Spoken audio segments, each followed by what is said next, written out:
How to change Twitter username. Welcome to another Gauging Gadgets Twitter tutorial video. In this tutorial, I'm going to show you not only how to change your display name on Twitter, but also your @name on Twitter, your username. So to get started with changing our Twitter display name, all we need to do is simply go to twitter.com, log into our account, and then in the left sidebar, select Profile.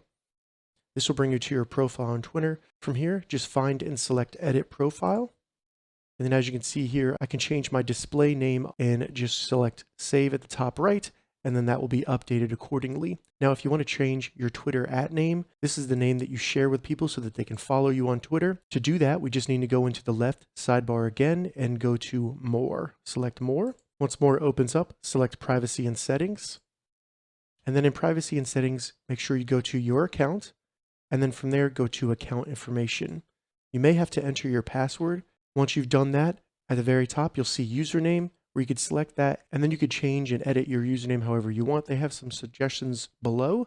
Then select Save, and your Twitter username will be updated. All right, so that's how you change your Twitter username. If you have any questions about this, leave a comment below. I'll get back to you as soon as I can. If you'd like to see more Twitter tips and tutorials, check the links in the description. If this video helped you, give it a thumbs up, and please consider subscribing to my channel, Gauging Gadgets, for more gadget reviews and tech tutorials. Thank you so much for watching.